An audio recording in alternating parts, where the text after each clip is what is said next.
ಧರ್ಮಸ್ಥಳದ ಸೌಜನ್ಯ ಪ್ರಕರಣ. ಈ ಪ್ರಕರಣ ದಿನಕ್ಕೊಂದು ತಿರುವು ಪಡ್ಕೊಳ್ತಾ ಹೋಗ್ತಾ ಇದೆ. ಅಂದಿನಿಂದ ಇಂದಿನವರೆಗೂ ಅನೇಕ ಟ್ವಿಸ್ಟ್ಗಳು ಟರ್ನ್ಗಳೊಂದಿಗೆ ಈ ಒಂದು ಪ್ರಕರಣ ಸಾಗ್ತಾ ಬಂದಿತ್ತು. ನಮ್ಮೆಲ್ಲರಿಗೂ ಗೊತ್ತಿರೋ ಹಾಗೆ ದಶಕಗಳೇ ಉರುಳಿ ಹೋದ್ರೂ ಕೂಡ ಈ ಒಂದು ಪ್ರಕರಣಕ್ಕೆ ತಾರ್ಕಿಕ ಅಂತ್ಯವನ್ನ ನೀಡಲಿಕ್ಕೆ ಕಾನೂನಾಗ್ಲಿ ಅಥವಾ ಒಂದಿಷ್ಟು ಹೋರಾಟಗಾರರಾಗ್ಲಿ ಯಾರಿಂದಲೂ ಸಾಧ್ಯವಾಗಿಲ್ಲ. ಹಾಗಾದ್ರೆ ಮುಂಬರುವ ದಿನಗಳಲ್ಲಿ ಏನಾಗತ್ತೆ ಅನ್ನೋದೇ ಯಕ್ಷ ಪ್ರಶ್ನೆಯಾಗಿ ಕಾಡ್ತಾ ಇರುವಂತದ್ದು. ಈ ಟ್ವಿಸ್ಟ್ ಟರ್ನ್ಗಳಿಗೆ ಸೌಜನ್ಯ ಕೇಸ್ ಹೊಸದೇನಲ್ಲ. ಯಾಕಂತಂದ್ರೆ ಈ ಹಿಂದೆನೂ ಅನೇಕ ಟ್ವಿಸ್ಟ್ ಟರ್ನ್ಗಳು ಈ ಕೇಸ್ ನಲ್ಲಿ ಸಿಕ್ಕಿದ್ವು. ಹಾಗಾದ್ರೆ ಏನೇನಾಯ್ತು, ಈಗ ಏನಾಗ್ತಿದೆ, ಇದರ ಕಂಪ್ಲೀಟ್ ಡೀಟೇಲ್ಸ್ ಅನ್ನ ನಾನು ನಿಮ್ಗೆ ಕೊಡ್ತೇನೆ. ನೀವಿನ್ನೂ ನಮ್ಮ ಚಾನೆಲ್ ಅನ್ನ ಸಬ್ಸ್ಕ್ರೈಬ್ ಆಗದಿದ್ದಲ್ಲಿ ಸಬ್ಸ್ಕ್ರೈಬ್ ಆಗಿ, ಹಾಗೆ ಬೆಲ್ ಐಕನ್ ಕ್ಲಿಕ್ ಮಾಡೋ ಮೂಲಕ ನೋಟಿಫಿಕೇಶನ್ ಅನ್ನ ಪಡೆಯಿರಿ. ಸರಿ, ಸುಮಾರು 2 ವರ್ಷಗಳ ಹಿಂದೆ ಈ ಒಂದು ಕೇಸ್ ಅನ್ನೋದು ಮುನ್ನೆಲೆಗೆ ಬರುತ್ತೆ. ಸಮೀರ್ ವಿಡಿಯೋ ಮಾಡಿ ಹಾಕ್ತಾನೆ. ಅಲ್ಲಿಂದ ಒಂದಿಷ್ಟು ಚರ್ಚೆಗಳು ಪ್ರಾರಂಭವಾಗುತ್ತೆ, ಹೋರಾಟಗಳು ಪ್ರಾರಂಭವಾಗುತ್ತೆ.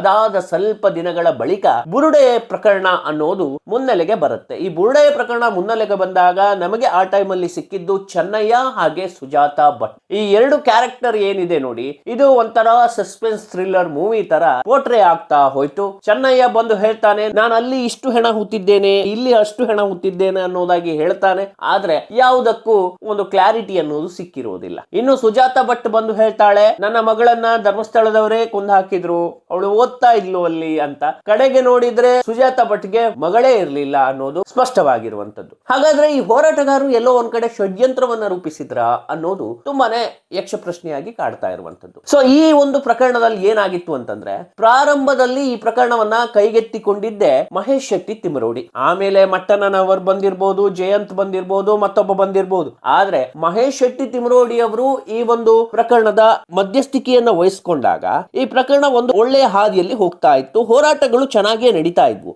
ಆದ್ರೆ ಈ ಮಟ್ಟಣ್ಣನವರು ಬಂದ ತಕ್ಷಣ ಅದು ಏನಾಯ್ತೋ ಗೊತ್ತಿಲ್ಲ, ಒಂದಿಷ್ಟು ಟ್ವಿಸ್ಟ್ ಟರ್ನ್ ಗಳನ್ನ ಅವ್ರು ಕೊಡ್ಲಿಕ್ಕೆ ಸ್ಟಾರ್ಟ್ ಮಾಡಿದ್ರು. ಮಹೇಶ್ ಶೆಟ್ಟಿ ತಿಮರೋಡಿ ಅವರು ಈ ಮಟ್ಟಣ್ಣನವರನ್ನ ಯಾಕೆ ನಂಬಿದ್ರು ಗೊತ್ತಿಲ್ಲ. ಯಾಕಂತಂದ್ರೆ ಈಗ ಬರ್ತಿರೋ ಮಾಹಿತಿ ಪ್ರಕಾರ ಏನು ಬರ್ತಾ ಇದೆ ಪ್ರಸ್ತುತವಾಗಿ ಅಂತಂದ್ರೆ, ಇದೊಂದು ಷಡ್ಯಂತ್ರ ಅನ್ನೋ ರೀತಿಯಾಗಿ ಗೋಚರ ಆಗ್ತಾ ಇರುವಂತದ್ದು.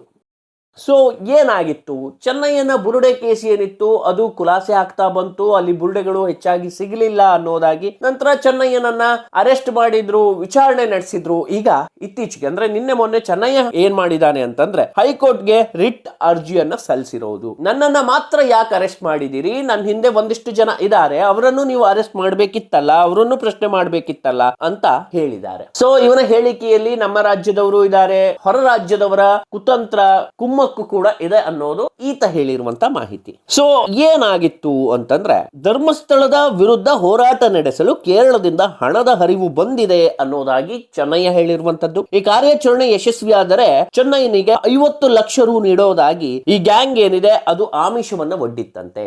ಯಾವ್ದು ಈ ಗ್ಯಾಂಗ್? ಮಹೇಶ್ ಶೆಟ್ಟಿ ತಿಮರೋಡಿ, ಗಿರೀಶ್ ಮಟ್ಟಣ್ಣನವರ್, ವಿಠಲ್ ಗೌಡ, ಜಯಂತ್ ಇವರೆಲ್ಲ ಒಂದಿಷ್ಟು ಷಡ್ಯಂತ್ರವನ್ನ ರೂಪಿಸಿದ್ರು. ನಿನಗೆ ಹಣ ಕೊಡ್ತೇನೆ, ವೀರೇಂದ್ರ ಹೆಗ್ಡೆ ಅವರನ್ನ ಹೇಗಾದ್ರೂ ಮಾಡಿ ಬಂಧನ ಮಾಡಬೇಕು ಅನ್ನೋ ರೀತಿಯಾಗಿ ಹೇಳಿರುವಂತದ್ದು ಅನ್ನೋದು ಈಗ ಚೆನ್ನಯ್ಯನ ಹೇಳಿಕೆ. ಈ ಬುರುಡೆ ಚೆನ್ನಯ್ಯನನ್ನ ನಾವು ನಂಬಿದ್ದೇ ಫಸ್ಟ್ ಆಫ್ ಆಲ್ ತಪ್ಪು. ಯಾಕಂತಂದ್ರೆ ಇವನ್ ಬಿಡೋದೇ ಬುರುಡೆಗಳನ್ನ, ಯಾಕಂದ್ರೆ ಬುರುಡೆ ವಿಚಾರದಲ್ಲೂ ಇವನ್ ಬಿಟ್ಟಿದ್ದು ಬುರುಡೆನೆ. ಆದ್ರೆ ಈಗ ಏನಾಗ್ತಿದೆ ಅಂತಂದ್ರೆ, ಈ ಜನರಲ್ಲಿ ಗೊಂದಲ ಉಂಟಾಗ್ತಿದೆ. ಈ ಕೇಸ್ ಬಗ್ಗೆ ಜುಗುಪ್ಸೆ ಬರೋ ಹಾಗೆ ಒಂದೊಂದು ಟ್ವಿಸ್ಟ್ ಟರ್ನ್ ಗಳು ಸಿಗ್ತಾ ಇರುವಂತದ್ದು. ಯಾರನ್ನ ನಂಬಬೇಕು, ಯಾರನ್ನ ಬಿಡಬೇಕು, ಈ ಎರಡೂ ವಿಚಾರದಲ್ಲಿ ಜನರಿಗೆ ಗೊಂದಲ ಆಗೋ ಹಾಗೆ ಆಗಿಬಿಟ್ಟಿದೆ. ಇನ್ನು ಈ ಸಂದರ್ಭದಲ್ಲಿ ಇನ್ನೊಂದು ಹೇಳಿಕೆ ಬಂದಿರುವಂತದ್ದು ಚೆನ್ನಯ್ಯ ಅವರಿಂದ. ಏನಂತಂದ್ರೆ, ಪ್ರಕಾಶ್ ರಾಜ್ ಕೂಡ ಇದರಲ್ಲಿ ಇದ್ದಾರೆ. ಫಾರ್ ಎಕ್ಸಾಂಪಲ್ ಪ್ರಕಾಶ್ ರಾಜ್ ಅಂತ ಕರೀತಾರೆ. ಸೊ ಚಿತ್ರನಟ, ವಿಲನ್ ಆಗಿ ಚಿತ್ರಗಳಲ್ಲಿ ಗುರುತಿಸಿಕೊಂಡಿದ್ರು, ಈ ಪ್ರಕರಣದಲ್ಲೂ ವಿಲನ್ ಆಗಿ ಗುರುತಿಸಿಕೊಂಡಿದ್ದಾರೆ ಅನ್ನೋದಾಗಿ ಈಗ ಚೆನ್ನಯ್ಯ ಹೇಳ್ತಾ ಇರುವಂತದ್ದು. ಏನ್ ಹೇಳಿದ್ರು ಚೆನ್ನಯ್ಯ ಅಂತಂದ್ರೆ, ಚೆನ್ನಯ್ಯನ ಜೊತೆ ಅತ್ಯಂತ ಆಪ್ತವಾಗಿ ತಮಿಳು ಭಾಷೆಯಲ್ಲಿ ಮಾತನಾಡಿ ಪ್ರಕಾಶ್ ರಾಜ್ ಅವರು ಬುರುಡೆ ಗ್ಯಾಂಗ್ ಹೇಳಿದಂತೆ ನೀನು ಕೇಳಿದ್ರೆ ನಾನು ನಿನ್ನನ್ನ ಬಂದು ಅಪ್ಪಿಕೊಳ್ತೇನೆ, ಜೂನ್ 29ನೇ ತಾರೀಕು ಬಂದು ನಿನ್ನನ್ನ ತಬ್ಬಿಕೊಳ್ತೇನೆ ಅಂತ ಭರವಸೆ ನೀಡಿದ್ರಂತೆ. ಚೆನ್ನಯ್ಯನ ಬಳಿ ತಮಿಳಿನಲ್ಲಿ ಮಾತನಾಡಿದ ಪ್ರಕಾಶ್ ರಾಜ್ ಯಾರು, ಬುರುಡೆ ಕೇಸ್ಗೂ ಈ ವ್ಯಕ್ತಿಗೂ ನಂಟೇನು, ಇದ್ಯಾವುದು ಕೂಡ ದೊಡ್ಡ ಮಟ್ಟದಲ್ಲಿ ಸ್ಪಷ್ಟವಾಗಿ ಕಾಣ್ತಾ ಇಲ್ಲ. ಇನ್ನು ಈ ವಿಚಾರವಾಗಿ ಪ್ರಕಾಶ್ ರಾಜ್ ಅವರು ಪ್ರತಿಕ್ರಿಯೆಯನ್ನ ನೀಡ್ತಾರಂತೆ ಮುಂಬರೋ ದಿನಗಳಲ್ಲಿ. ಈ ಗೊಂದಲಕ್ಕೆ ತೆರೆ ಎಳಿತೇನೆ ನಾನು ಅನ್ನೋದಾಗಿ ಹೇಳಿದ್ದಾರೆ. ಸೊ ಏನಂತಂದ್ರೆ ಈ ಪ್ರಕಾಶ್ ರಾಜ್ ಇದರಲ್ಲಿ ಇದಾರಾ ಇಲ್ವಾ ಅನ್ನೋ ವಿಚಾರವಾಗಿ ಈಗ ಗೃಹ ಸಚಿವರು ಹೇಳಿದ್ದಾರೆ. ಒಬ್ಬ ವ್ಯಕ್ತಿ ಆರೋಪ ಮಾಡಿದ ತಕ್ಷಣ ಅವನ ಆರೋಪಿ ಆಗೋದಿಲ್ಲ, ಅದನ್ನ ಕೂಲಂಕುಷವಾಗಿ ನಾವು ತನಿಖೆ ಮಾಡಬೇಕು, ಅಧ್ಯಯನ ಮಾಡಬೇಕು, ಆವಾಗ ಮಾತ್ರ ಇದ್ರ ಬಗ್ಗೆ ತಿಳಿದು ಬರುತ್ತೆ ಅನ್ನೋದಾಗಿ. ಸೊ ಈ ಟ್ವಿಸ್ಟ್ ಟರ್ನ್ ಏನಂತಂದ್ರೆ ಇದು ಷಡ್ಯಂತ್ರನ ಇಲ್ವಾ ಅಂತ ಅನೇಕರಿಗೆ ಕ್ಲಾರಿಟಿಯೇ ಸಿಗ್ತಾ ಇಲ್ಲ. ಈ ಪ್ರಕರಣ ಹಳ್ಳ ಹಿಡಿಲಿಕ್ಕೆ ಕಾರಣ ಏನು, ಈ ಒಂದು ವೇಳೆ ಆ ಹುಡುಗಿಯ ಬಾಡಿ ಸಿಗ್ಲಿಲ್ಲ ಅಂತಂದಿದ್ರೆ ಇಷ್ಟೊತ್ತಿಗೆ ಆ ಪ್ರಕರಣ ನಡೆದೇ ಇಲ್ಲ ಅಂತ ಪ್ರೂವ್ ಮಾಡ್ತಾ ಇದ್ರು. ಸೊ ನಾವ್ ಯಾವತ್ತು ಒಂದ್ ಆಂಗಲ್ ಸ್ಟೋರಿಯಲ್ಲಿ ನೋಡಬಾರ್ದು. ಈ ವಿಚಿತ್ರ ಪ್ರಹಸನಗಳೇನಿದೆ, ಬುರುಡೆ ಪ್ರಹಸನ, ಇದು ಕೂಡ ಒಂದಿಷ್ಟು ಜನರನ್ನ ಮಂಕು ಊದಿ ಏರ್ಚುವಂತೆ ಮಾಡಿದೆ. ಇದರಲ್ಲಿ ಹೋರಾಟಗಾರರ ತಪ್ಪು 100ಕ್ಕೆ 100 ಇದೆ. ಅವ್ರು ಏನೇ ಸ್ಪಷ್ಟನೆಗಳನ್ನ ಕೊಡ್ಕೊಳ್ಬಹುದು. ಇನ್ನು ಮತ್ತೊಂದು ಕಡೆಯ ವಾದ ಏನಿದೆ, ಅಲ್ಲಿ ಅತ್ಯಾಚಾರ ಆಗಿದೆ ಆದ್ರೆ ಮಾಡಿದ್ದು ಸಂತೋಷ್ ರಾವ್ ಅನ್ನುವಂತ ವಾದವನ್ನ ಇನ್ನೊಂದು ತಂಡ ಮಾಡ್ತಾ ಇದೆ. ಅವರದ್ದು ಕೂಡ ತಪ್ಪಿದೆ. ಯಾರನ್ನ ನಂಬೋದು, ಯಾರನ್ನ ಬಿಡೋದು, ಈ ಎರಡೇ ವಿಚಾರದಲ್ಲಿ ಜನರಿಗೆ ಗೊಂದಲ ಆಗ್ತಾ ಇರೋದು. ಈ ಎರಡು ವಿಚಾರನು ಕ್ಲಾರಿಟಿ ಸಿಗ್ತಾ ಇಲ್ಲ.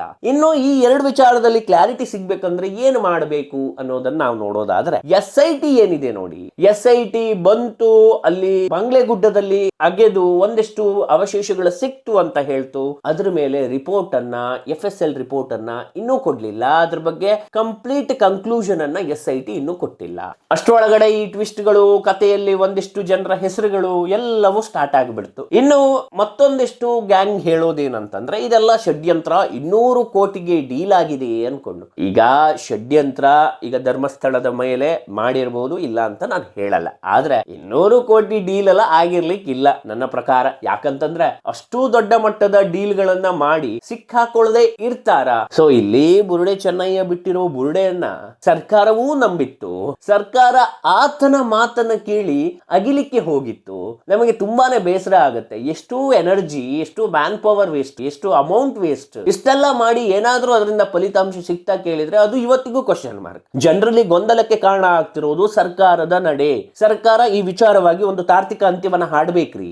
ಅಟ್ಲೀಸ್ಟ್ ಒಂದು ಕ್ಲಾರಿಟಿಯನ್ನ ಕೊಡಬೇಕು, ಏನಾಗಿರ್ಬೋದು ಅಂತ. ಪ್ರಕರಣ ಅಷ್ಟು ಹಳ್ಳ ಹಿಡಿದೋಗಿದೆ. ಇದರಲ್ಲಿ ಹೋರಾಟಗಾರರದ್ದು ತಪ್ಪಿದೆ, ಪರವಾಗಿ ಯಾರು ಮಾತಾಡ್ತಿದ್ದಾರೆ ಅವರದ್ದು ತಪ್ಪಿದೆ. ಇಬ್ಬರು ಸೈಡ್ ತಪ್ಪನ್ನ ಮಾಧ್ಯಮಗಳು ತೋರಿಸ್ಲಿಕ್ಕೂ ಹಿಂಜರಿತಾ ಇರುವಂತದ್ದು. ಅದರ ಜೊತೆ ಸರ್ಕಾರವೂ ಕೂಡ ಈ ವಿಚಾರದಲ್ಲಿ ತುಂಬಾನೇ ಅಸಡ್ಡೆ ತೋರಿಸಿದಂತೆ ಕಾಣ್ತಾ ಇದೆ. ಒಂದ್ ಯಾವ್ದೋ ಕೇಸ್ ಇದ್ರೆ ಅದಕ್ಕೆ ಬೇಗ ತಾರ್ಕಿಕ ಅಂತ್ಯವನ್ನ ಹಾಡಬೇಕು, ಇಲ್ಲ ಅಂತಂದ್ರೆ ತುಂಬಾ ಗೊಂದಲವಾಗಿ ಬಿಡ್ತದೆ. ಅದು ಸರ್ಕಾರಕ್ಕೂ ಕೂಡ ತಲೆನೋವಾಗಿ ಬಿಡ್ತದೆ. ಹೈಕೋರ್ಟ್ ಹೇಳ್ತು, ಸುಪ್ರೀಂ ಕೋರ್ಟ್ ಹೇಳ್ತು, ಯಾವ ಕೋರ್ಟ್ ಹೇಳಿದ್ರು ಸರ್ಕಾರಕ್ಕೆ ಅದು ನಾಟೋದಿಲ್ಲ ಅನ್ನೋ ರೀತಿಯಾಗಿ ಸರ್ಕಾರ ನಡೆದುಕೊಳ್ತಾ ಇರುವಂತದ್ದು. ಈಗ ನೋಡಿ, ಬುರುಡೆ ಚೆನ್ನಯ್ಯನ ವಿಚಾರದಲ್ಲಿ ಸರ್ಕಾರ ಮಾಡಿದ್ದು ಮಿಸ್ಟೇಕ್. ಯಾಕಂತಂದ್ರೆ ಅವ್ನು ಹೇಳಿದ ಕಡೆ ಎಲ್ಲ ಅಗಿತಾ ಹೋಗಿದ್ದು. ಅದರಿಂದ ಏನ್ ಕ್ಲಾರಿಟಿ ಸಿಕ್ತು ಅನ್ನೋದನ್ನು ಜನರಿಗೆ ಹೇಳಲಿಲ್ಲ. ಅವ್ರವರೇ ಏನೇನೋ ಬರ್ಕೊಂಡ್ರು. ಒಂದಿಷ್ಟು ಜನ ಬರ್ಕೊಂಡ್ರು, ಅಲ್ಲೊಂದ್ ಸಿಕ್ತು, ಅದು ಈ ಮಹಿಳೆದು, ಆ ಮಹಿಳೆದು. FSL ವರದಿ ಬಾರದೆ ಯಾವ ಮಹಿಳೆದು ಅಂತ ಹೇಳಕ್ ಆಗಲ್ಲ ಕಣ್ರಿ. ಈಗ ಯಾರು ಧರ್ಮಸ್ಥಳದ ಪರವಾಗಿ ಹೇಳ್ತಿದ್ದಾರೋ ಅವರು ಇಂತಹದೇ ಮಹಿಳೆಯ ಅವಶೇಷಗಳು, ಅದು ಅವಳು ಇಲ್ಲಿಗೆ ಪ್ರವಾಸಕ್ಕೆ ಬಂದಿದ್ಲು, ಮಿಸ್ ಆಗಿದ್ಲು ಅಂತೆಲ್ಲ ಪುಂಖಾನುಪುಂಖ ಕಥೆಗಳನ್ನ ಕಟ್ಟಿದ್ರು.